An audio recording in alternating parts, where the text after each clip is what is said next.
नमस्कार दोस्तों, कैसे हो आप। तो हमारा चैप्टर चल रहा था एलसीएम एंड एचसीएफ, उसी चैप्टर को कंटिन्यू करते हैं। तो आइए, अब मान लीजिए हमें क्वेश्चन दे रखा है जिसमें दिया हुआ है HCF of a two number, यानी दो नंबरों का एचसीएफ है हमारे पास 20। दो नंबरों का एचसीएफ है 20 और सम ऑफ टू नंबर, यानी सम ऑफ टू नंबर दिया हुआ है, सम ऑफ टू नंबर यानी दो नंबरों का जोड़ है 200। तो हमें क्या निकालना, पेयर निकालने। How many pairs are possibles, यानी जोड़े कितने बनेंगे।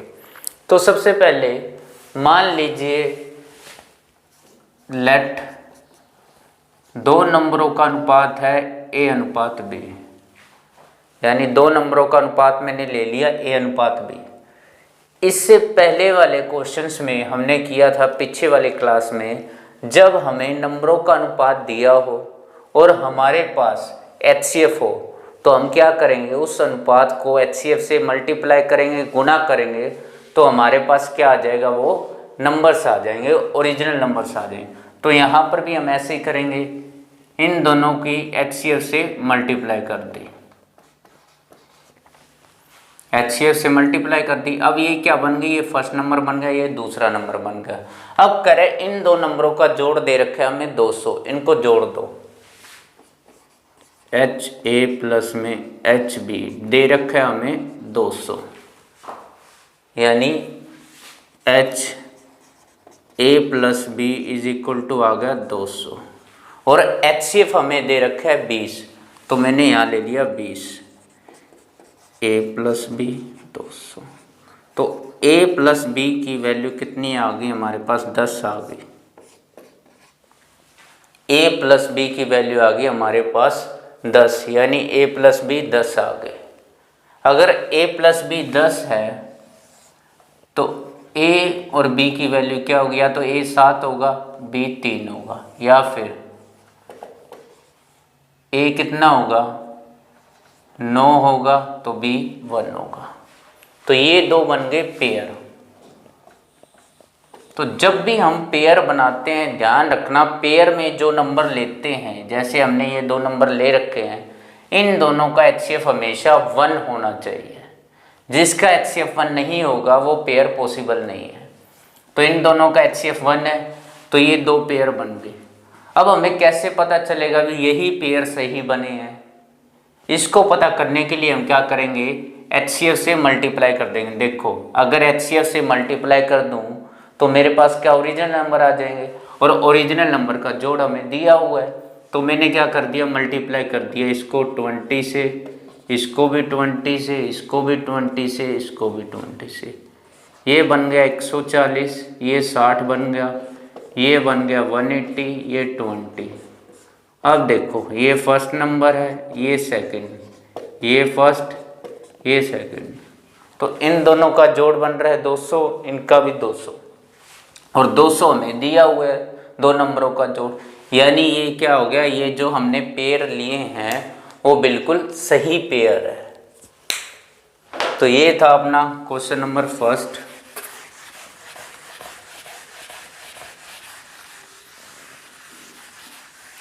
तो क्वेश्चन नंबर फर्स्ट से ना हमें एक फॉर्मूला पता चला है। क्या पता चला है, हमें पता चला है जो सम होता है दो नंबरों का सम इज इक्वल टू होता है एचसीएफ इंटू ए प्लस बी। इसे हमें याद रखना है। अब दूसरा क्वेश्चन दिया हुआ है, दूसरा क्वेश्चन है हमारे पास, हमें दे दिया, अनुपात दिया है एलसीएम, एलसीएम और सम का, दो नंबरों का एलसीएम और उनके सम का अनुपात हमें दिया हुआ है 30 और 11, और एचसीएफ दिया हुआ है 25। हमें क्या करना है, नंबर फाइंड आउट करने हैं, यानी एलसीएम और सम का अनुपात हमें दिया हुआ है 30 और 11, ये हमें दिया हुआ है, और हमारे पास एचसीएफ भी है 25। हमें नंबर फाइंड आउट करने हैं, यानी दोनों नंबर निकालो, नंबर क्या आते हैं।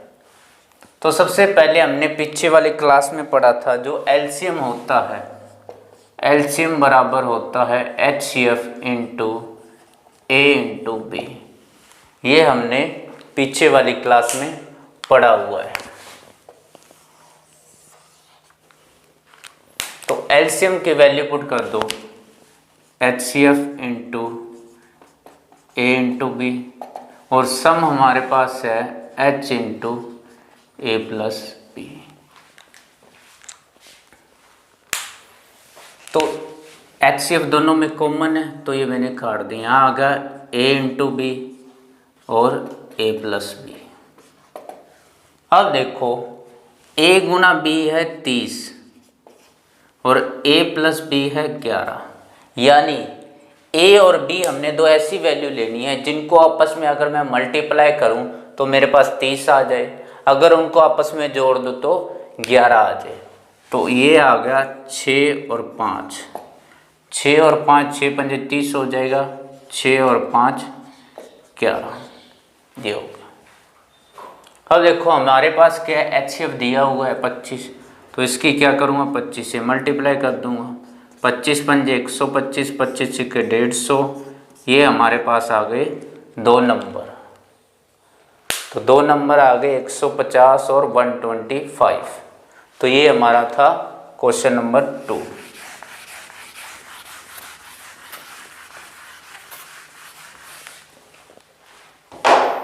अब मान लो हमें दे दिया सम ऑफ टू नंबर, यानी दो नंबरों का सम हमें दे दिया 25 एंड एलसीएम दे दिया 30 और HCF निकालना है। पहले वाले में क्या था, हमें HCF दिया हुआ था, अब हमें क्या करना है HCF निकालना है भाई। तो देखो सम और एलसीएम का अनुपात हमें दिया हुआ है, सम कितना दिया हुआ है, सम दिया हुआ है हमें 25 और एलसीएम दिया हुआ है 30।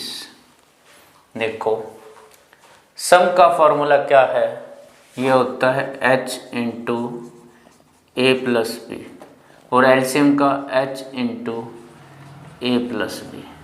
अब देखो अब ये 25 है, 25 को अगर मैं 5 इंटू 5 लिख लूँ कोई प्रॉब्लम है नहीं, 25 बन गया। अब इसको 5 इंटू 6 लिख दिया, 30 बन रहे, तो ये भी सही है। अब ध्यान से देखो इसमें 5 और इसमें 5 कॉमन है, तो HCF क्या होता है, कॉमन होता है दोनों में, तो HCF आ गया हमारे पास 5, HCF की वैल्यू आ गई 5, यही हमें निकालना है सिर्फ।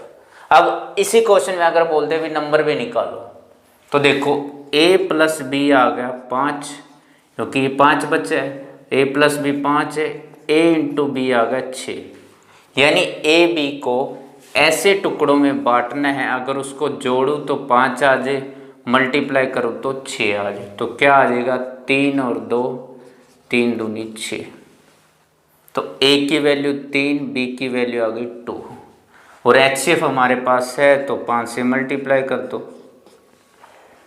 5 थी 15, 5 दूनी 10, तो फर्स्ट नंबर 15 आ गया, दूसरा नंबर आ गया 10, अगर मैं इनको जोड़ूँ तो 25 आ रहा है और ये हमें दिया हुआ है भी दोनों नंबरों का जोड़ क्या है 25 है, तो यानी ये क्वेश्चन हमारा सही हो गया।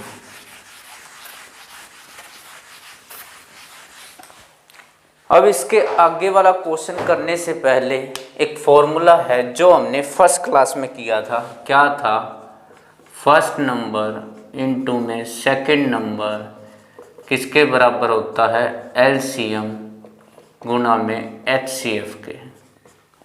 ये हमने पहली क्लास में पढ़ा था, डिटेल में पढ़ा था, ये भी पढ़ा था भी ये फॉर्मूला बना कैसे है। उसके बाद देखो हमें दे दिया LCM and HCF of two number, यानी दो नंबरों का एलसीएम और HCF दिया हुआ है। एलसीएम एंड HCF, एलसीएम है हमारे पास 2310, HCF है हमारे पास 30 और फर्स्ट नंबर है, पहला नंबर जो दिया हुआ है वो दे रखा है 210। हमें निकालना है दूसरा नंबर क्या है, दूसरा नंबर इसमें वैल्यू पुट कर दो। देखो फर्स्ट नंबर क्या है हमारे पास 210, दूसरा पता नहीं। एलसीएम दे रखा है 2310, एचसीएफ दे रखा है 30, तो दूसरा नंबर क्या आ जाएगा 2310 गुणा में 30 बटे में 210। इससे ये कट गया 3 सत्ते 21, तो दूसरा नंबर आ गया 330। तो दूसरा नंबर आ गया हमारे पास 330।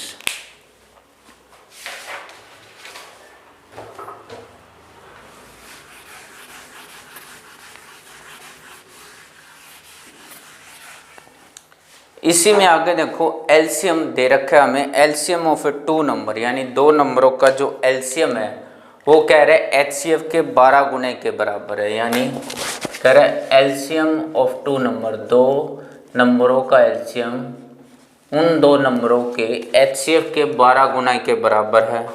कहता है सम ऑफ एलसीएम और एचसीएफ का सम दे रखा है 403, ठीक है। और पहला नंबर दिया हुआ है हमारे पास है 93। हमें क्या निकालना है, दूसरा नंबर निकालना है। हमारे पास एलसीएम भी है और एलसीएम है, एलसीएम और एचसीएफ का जोड़ दिया हुआ है, पहला नंबर दिया। अब देखो ये तीनों फॉर्मूले हैं, इन तीनों फॉर्मूलों से ये पॉसिबल नहीं है, अभी पॉसिबल नहीं। देखो एलसीएम को लिख लिया मैंने 12H, क्योंकि 12 गुना के बराबर है। अब देखो एलसीएम और एचसीएफ दे रखा है 403 और एलसीएम आ गया हमारे पास 12H प्लस में H 403, 12 और 1 13H 403, H बराबर 403 बटे में 13, 13 3 39, यानी HCF आ गया हमारे पास 31। अब देखो HCF भी है हमारे पास, LCM भी है, और हमें पता है LCM HCF किसके बराबर है, first number into second number. First number है हमारे पास 93, दूसरा नंबर पता नहीं, LCM आ गया हमारे पास 12H और HCF आ गया 31। 93 दूसरा नंबर, 12H की वैल्यू 31, ये 3 पे कटा, ये 4 पे, और ये हो गया 4 3 12 और 4 124। दूसरा नंबर आ गया हमारे पास 124 आ गया भाई, 124 आ गया।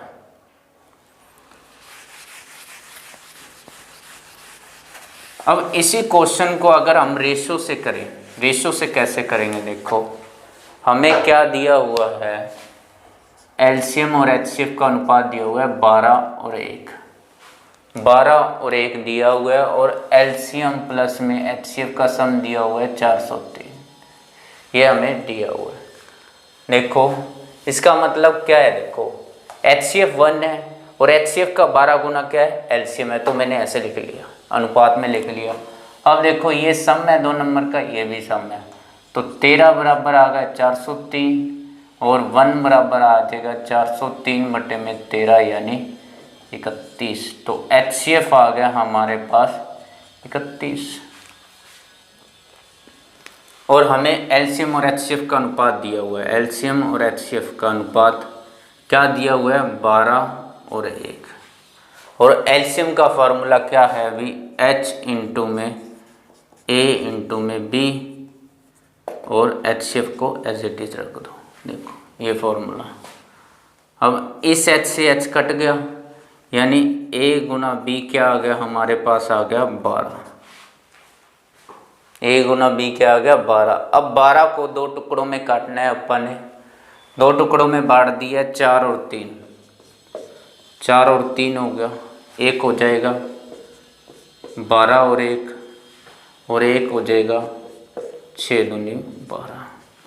अब देखो ये तो पॉसिबल ही नहीं है, हमने पहले किया हुआ है, जब भी हम पेयर बनाते हैं, टुकड़ों में बांटते हैं ए बी को, तो हमें क्या करना होता है, दोनों का जो HCF है ना 1 आना चाहिए। यहाँ पर HCF तो 2 आ रहा है, क्योंकि देखो 2 3 6 2 1, इन दोनों में कॉमन क्या है, 2 है, तो इसका HCF कितना आ गया, 2 आ गया, और हमें तो HCF 1 वाला लेना है, तो ये हो गया गलत। इसमें देखो इसका HCF 1 है बट इसमें देखो HCF यहाँ हमें दिया हुआ 31 और अनुपात दिया हुआ है। अगर मैं अनुपात को HCF से मल्टीप्लाई करता हूँ मेरे पास नंबर आ जाएगा, तो इसकी मल्टीप्लाई करो 31 आ रहा है। ये तो पहले ही पॉसिबल नहीं है क्योंकि 93 है हमारे पास, इसकी करो 124 और ये 93 आ रहा है। तो ये हो गया हमारा सही, क्योंकि हमारे पास एक नंबर की वैल्यू 93 दी हुई है इस क्वेश्चन में। तो आज की क्लास में बस इतना ही, इसी चैप्टर को कंटिन्यू करेंगे अगली क्लास में।